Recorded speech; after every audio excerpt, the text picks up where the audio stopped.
All right, so we're rolling in the 2020 Ford Escape SE Sport Hybrid. One of Ford's many powertrain options in this new 2020 Escape. We've been spending about a week with it, and I'm just here talking to Chris from the Topher about what he thinks of it. We've both spent some time in it, and I think it's a noteworthy car. I think you'd agree. Yeah, it is. Yep.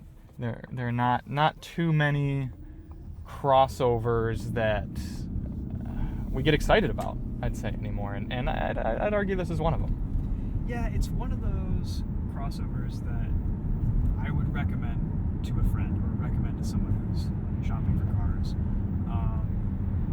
To sum it up, I would say it's just a little bit fun to drive, and it's fun to drive for a crossover. But overall, in the grand spectrum of things, it's still a little bit fun to drive compared to, it's got kind of a hatchback nimbleness and athleticism that you wouldn't necessarily expect from something like this. But at the same time, it's fuel efficient, it's comfortable, it has a lot of features, decent sound system. Really, the only mark that I can make against this is just there's some hard plastics and scratchiness throughout the cabin, but there's no rattles in the dash. All your touch points are in decent, form. Like, you've got some padding here on the armrest. The steering wheel feels decent, and everything seems like it's really well bolted together, and it's very solid. Yeah. So, Nope. I agree with everything you said. I think this is a car that's going to get us a lot of questions. A lot of people saying, "Oh, what did you think about that?" or "Have you driven this?" and that sort of thing. And it's been a car that I'm actually been excited to film because there's a lot both positive and negative to sort of analyze, and I'm sort of excited for it myself. I mean, you and I just drove the 2020 Mazda CX-9, which excellent car, beautiful car, great at everything it does. But I wasn't that excited to film it because it's like, it's like the A student coming into class. It's like, well, you know what you're going to get. So again, a car we'd recommend, but this, I think, has a lot going for it, and Ford has a lot riding on it as well, so it's cool to sort of see the product. yeah, no, Ford does have a lot riding on this car, and they have done a good job with it dynamically.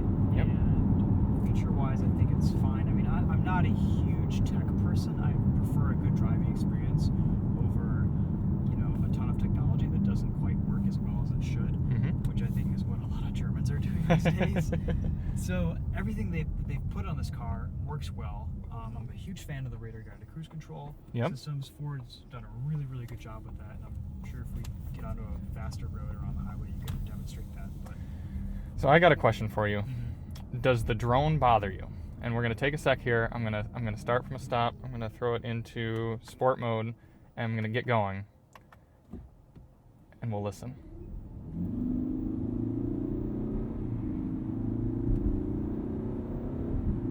So it's funny, I was thinking about this the other day, and I was like, why does the CVT drone from, let's say like a Nissan CVT or an older Honda CVT, why is that annoying to the ear? And why doesn't this bother me? So it doesn't bother me. Really? I'm okay with it. We had a little bit of simulated shift action. Yeah, that was really interesting to me because I haven't experienced that yet in this I car. haven't either. That was the first. But when you mat it, Yep. sounds like a CVT. But it's pretty responsive in when it turns off. Yep.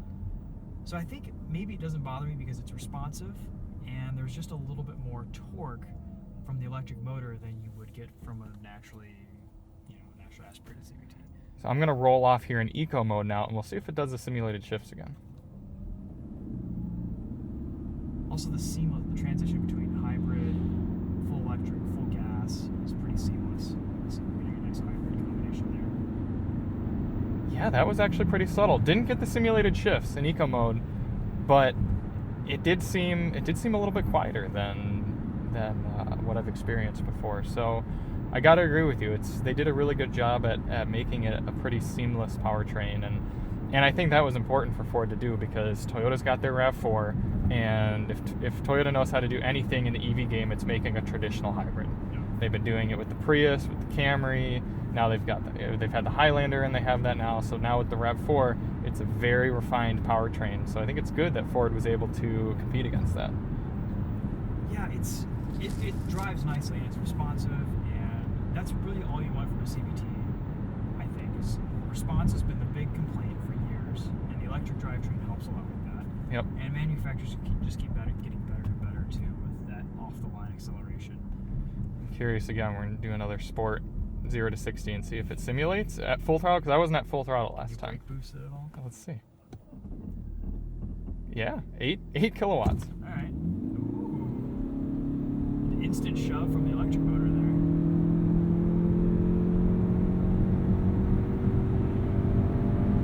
No simulated shifts.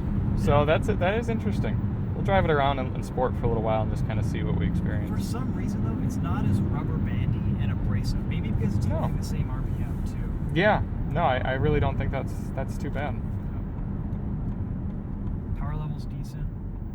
It is a constant wave of torque as you accelerate. I mean, the acceleration sensation feels the same from 30 to 50 as it does from 50 to 70, which is nice.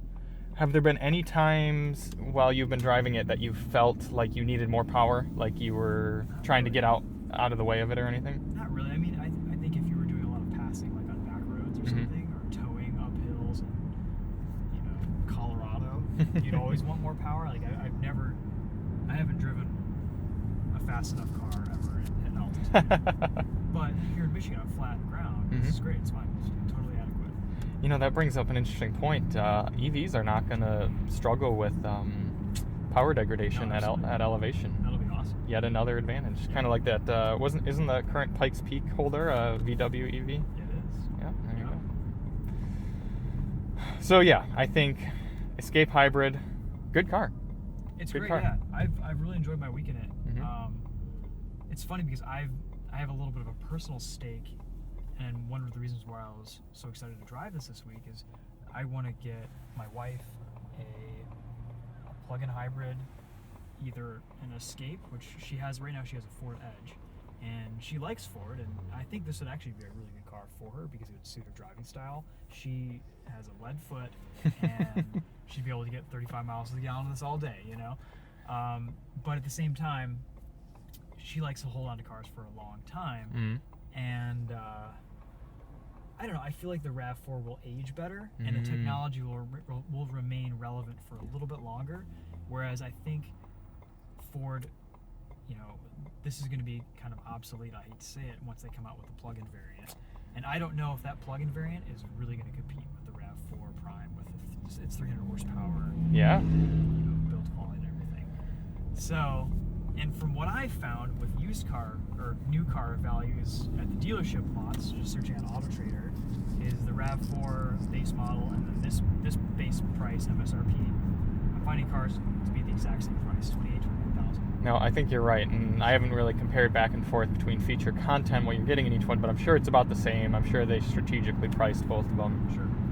It almost sounds like we need to do a ladies' drive comparison test. I know. Get the plug-in hybrid Escape and the RAV4 Prime when they come out, and stick the cameras on them and see what they have to say, see what we have to say, and really analyze the cars in terms of almost a non-enthusiast perspective, and compare that with the enthusiast perspective and see if they line up.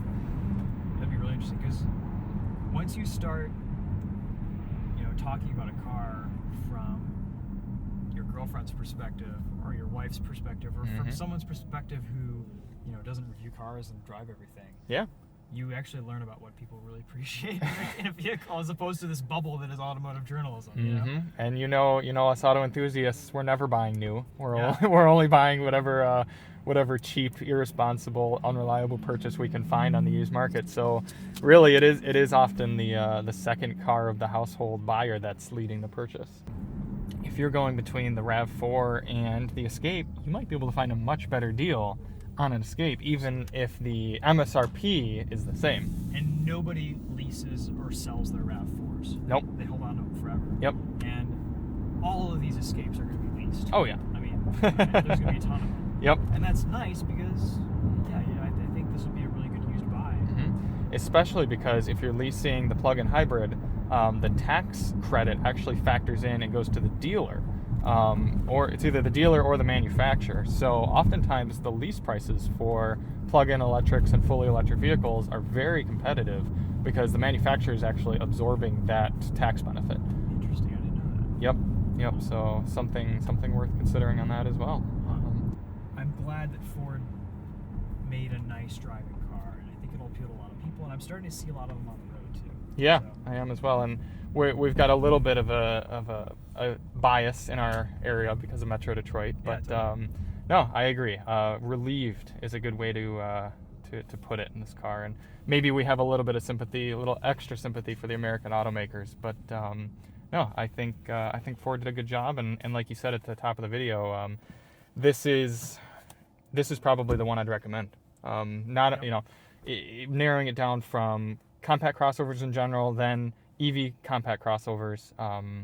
It's kind of between this and the Toyota, and then the Honda that's coming out, and from there it's kind of personal preference. They're good enough, at least the Toyota and the Ford, that you could recommend either of them for different reasons. Sure. So. And this compared to like the 2-liter turbo, the fast one, Mm-hmm. you're going to be using that power less than you're going to be enjoying the fuel economy and smoothness and efficiency of the hybrid. Absolutely. So. Absolutely. Let's take a little step out here. Sure. Oh, we actually did a little light off-roading with the Escape, and it fared well. I mean, not that we really put it up to any challenges, but the Ford doesn't have any terrible air dams down there that you have to worry about. It's got all-wheel drive, though we didn't really test that out. It's a sharp package, and I think Ford did a good job with it.